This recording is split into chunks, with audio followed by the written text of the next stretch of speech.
எனக்காடா மாநாடு நடத்த தெரியாது, எப்படி நடத்தி காட்டுறேன்னு சொல்லிட்டு ஒரு பீஸ்ட் மோடுக்கு இறங்கியிருக்காரு ஆக்டர் விஜய். சாரி, தாவேகா தலைவர் விஜய். அதை பற்றின ஒரு வீடியோ தான் இது. ஸோ திஸ் இஸ் படி டாக்ஸ். தாவேகா இந்த ஒரு கட்சியை ஆரம்பித்ததுக்கப்புறம் விஜய் மேலே நிறைய விமர்சனங்கள் எழும்பிச்சு தான் சொல்லி ஆகணும். இருந்தாலும் இது சம்மந்தப்பட்டமான விஷயங்கள் தொடர்ந்து நிறைய விஷயங்கள் நடைபெற்று கொண்டிருக்கு. அந்த வகையில் இந்த ஒரு கட்சியோட முதல் மாநாடு அக்டோபர் 27 நடக்க போது சொல்லி அதிகாரப்பூர்வமாக தெரிவிச்சிருந்தாங்க.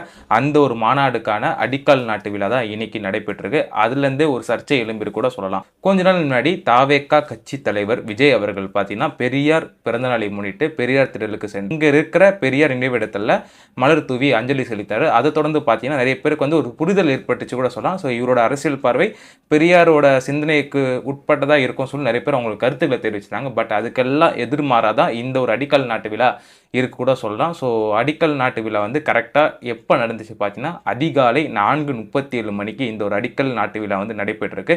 கரெக்டாக சொல்லலாம் பிரம்ம முகூர்த்தத்தில் தான் இந்த ஒரு அடிக்கல் நாட்டு விழா நடைபெற்றிருக்கு. ஸோ பெரியாரை ஃபாலோ பண்ணுறவங்க இந்த மாதிரி இந்த விஷயங்களை ஃபாலோ பண்ணுவாங்களா கேட்டால் ஒரு மிகப்பெரிய ஒரு கொஸ்டின் மார்க் தான் சொல்லணும். ஸோ அதை தொடர்ந்து நிறைய பேர் அவங்களோட சர்ச்சைக்குரியான விஷயங்களை சமூக வலைத்தளங்களில் தெரிவிச்சிட்டு இருக்காங்க. அது மட்டும் இல்லாமல் நேரம்ன்றது எல்லாமே ஒரே நேரம் தான், எல்லா நேரமே நல்ல நேரம் தான்.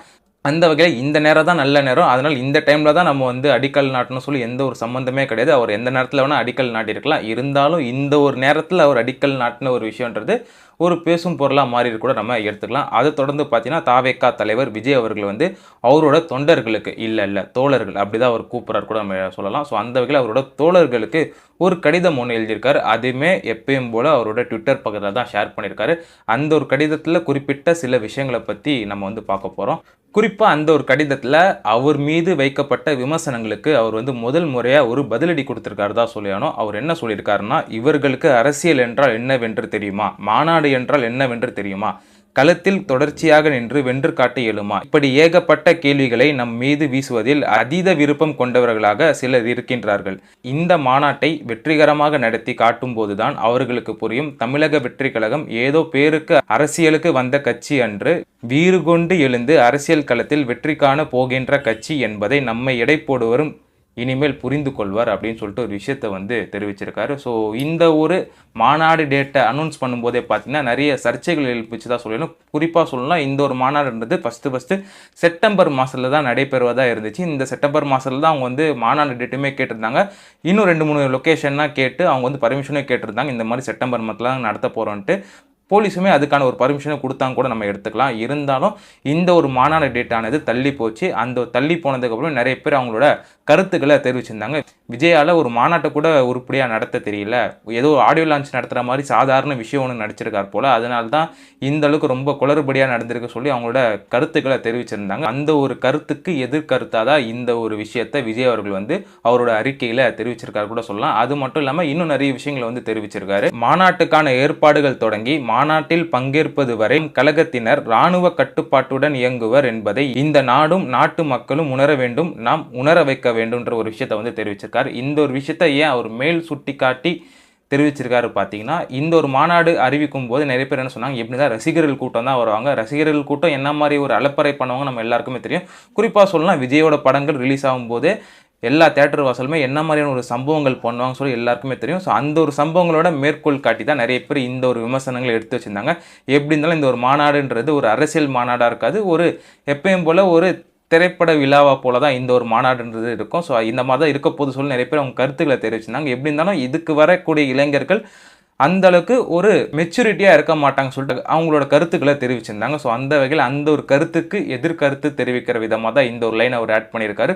ஸோ இராணுவ கட்டுப்பாடு கிட்டத்தட்ட பெரும் அரசியல் கட்சிகள் எந்த அளவுக்கு அவங்களோட மாநாட்டை ரொம்ப தீவிரம் இராணுவ கட்டுப்பாட்டோட கிட்டத்தட்ட ஸ்ட்ரிக்டாக ஃபாலோ பண்ணாங்களோ அதே மாதிரி நம்மளும் இந்த ஒரு மாநாட்டை நடத்தி காட்டி எல்லாருக்கும் புரிய வைக்கணும்னு சொல்லிட்டு இந்த ஒரு விஷயத்த சொல்லியிருக்காரு கூட எடுத்துக்கலாம். ஸோ இந்த மாதிரி நிறைய விஷயங்களை அவர் தெரிவிச்சிருக்காரு. அது மட்டும் இல்லாமல் நான் ஆல்ரெடி முன்னாடியே சொல்லியிருந்த அந்த ஒரு பாயிண்ட், அவர் மீது வைக்கப்பட்ட விமர்சனங்களுக்கு பதிலடி கொடுக்குற விதமாக தான் இந்த ஒரு அறிக்கையை அவர் கொடுத்துருக்காரு. இருந்தாலும் இன்னொரு பக்கம் அவரோட தோழர்களுக்கு ஒரு எனர்ஜியை கூட்டுற விதமாகவும் இந்த ஒரு அறிக்கை மாறி கூட எடுத்துக்கலாம். அது மட்டும் இல்லாமல் இன்னொரு விஷயத்தையுமே அவர் சொல்லியிருந்தார். அது என்ன விஷயம் பார்த்தீங்கன்னா, அதுதான் ஒரு மிகப்பெரிய ஒரு பாயிண்டாகவே பார்க்கப்பட்டு கூட நம்ம எடுத்துக்கலாம்.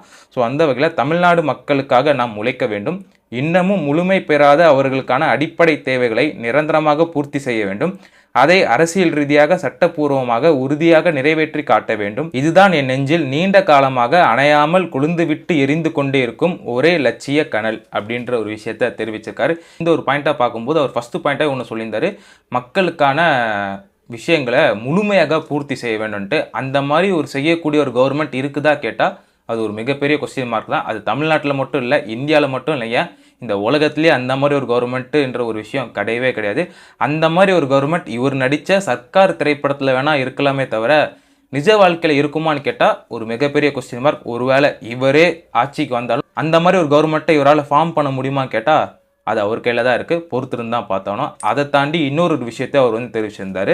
இன்னும் முழுமை பெறாத அவர்களுக்கான அடிப்படை தேவைகளை நிரந்தரமாக பூர்த்தி செய்ய வேண்டும் சொல்லிட்டு ஒரு விஷயம் ஆட் பண்ணியிருந்தார். குறிப்பாக சொல்லலாம், தமிழ்நாடை பொறுத்த வரைக்கும் இந்தியாவில் இருக்க மற்ற மாநிலங்களோட கம்பேர் பண்ணும்போது தமிழ்நாடுன்றது ரொம்பவே முன்னேறி இருக்குதா நம்ம சொல்லி ஆகணும். குறிப்பாக சொல்லணும்னா அதுக்கு மிக முக்கியமான காரணம் இந்த ஒரு தமிழ்நாட்டை மாறி மாறி ஆட்சி செய்த 2 திராவிட கட்சிகள் தான். அந்த 2 திராவிட கட்சிகள் ஏடிஎம்கே வந்தாலும் சரி, டிஎம்கே வந்தாலும் சரி, அவங்க 2 பேரால் தான் மற்ற ஸ்டேட்டோட கம்பேர் பண்ணும்போது இன்றைக்கி தமிழ்நாடு ரொம்பவே அட்வான்ஸாக இருக்குது. ஸோ அந்த வகையில் சில தவறுகள் அவங்க 2 பேருமே பண்ணியிருக்காங்க. ஆனால் அதுக்காக இந்த தமிழ்நாடுன்ற ஒரு விஷயம் இவ்வளோ பெருசாக முன்னேறதுக்கு ஒரு மெயின் ரீசன் இந்த 2 கட்சிகள் தான். அந்த 2 கட்சிகள் செய்ய தவறிய விஷயங்களை நான் முழுமையாக பூர்த்தி செய்வேன்ற ஒரு விஷயத்தை தான் இந்த ஒரு இடத்துல விஜய் அவர்கள் தெரிவிச்சிருக்காரு. இங்கே தான் ஒரு கேள்வி எழும்புது கூட எடுத்துக்கலாம். குறிப்பாக ரஜினி அவர்கள் அரசியலுக்கு வரும்போது ஒரு விஷயம் ஒன்று சொல்லியிருப்பாரு, தமிழகத்தில் பெரும் தலைவர்களுக்கான வெற்றிடம் இப்போதைக்கு இருக்குது, அந்த ஒரு இடத்த பூர்த்தி செய்ய தான் நான் அரசியலுக்கு வர சொல்லி தெரிவிச்சிருந்தாரு. அவர் மீது சில விமர்சனங்களும் இருந்துச்சு கூட நம்ம சொல்லலாம். ஜெயலலிதா இருக்கும்போது அவர் அரசியலுக்கு வரல, கலைஞர் இருக்கும்போது அரசியலுக்கு வரல, அவங்க 2 பேரும் போனதுக்கு அப்புறம் தான் இவர் அரசியலுக்கு வராரு சொல்லிட்டு ஒரு விமர்சனம் முன்வைக்கப்பட்டுச்சு. அதே விமர்சனம் இப்போ விஜய் மேல முன்வைக்கப்படுதா கேட்டா அது ஒரு மிகப்பெரிய கொஸ்டின் மார்க். அதை பத்தி யாருமே பேசுறது இல்லை.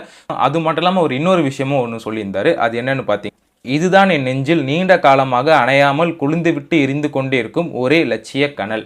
குறிப்பாக சொல்லலாம், விஜய் மக்கள் இயக்கம் ஆரம்பிக்கும் போதே அவருக்கான அரசியல் களம்ன்றது அவர் மனசில் தோன்றியிருக்கும். ஸோ அப்போத்துலேருந்து தான் இந்த ஒரு லட்சிய கனலும் அவர் மனசில் இருக்கக்கூட நம்ம எடுத்துக்கலாம். விஜய் மக்கள் இயக்கம் ஆரம்பிச்சதுக்கு அப்புறமே அவரோட அரசியல் நிலைப்பாட்டை 2011 தேர்தலிலே தெரிவிச்சிருப்பாங்க. விஜய் மக்கள் இயக்கம் 2011 ஜெயலலிதா தலைமையிலான ஏடிஎம்கே கூட்டணிக்கு தான் எங்களோட ஆதரவை தெரிவிப்போம் அப்படின்னு சொல்லி அந்த ஒரு கூட்டணிக்காகவும் அவங்க தொடர்ந்து பிரச்சாரங்கள் மேற்கொண்டாங்க. ஸோ அப்போ தெரியாதா இந்த ஒரு விஷயம் தமிழக மக்களுக்கு இந்த ஒரு கட்சி அந்த அளவுக்கு பெருசாக செய்யலையே, நம்ம ஏன் அந்த கட்சியோட போய் கூட்டணி வைக்கணும்னு சொல்லிட்டு அப்போ அவருக்கு தெரியாமல் இருந்துச்சா என்னன்னு தெரியல.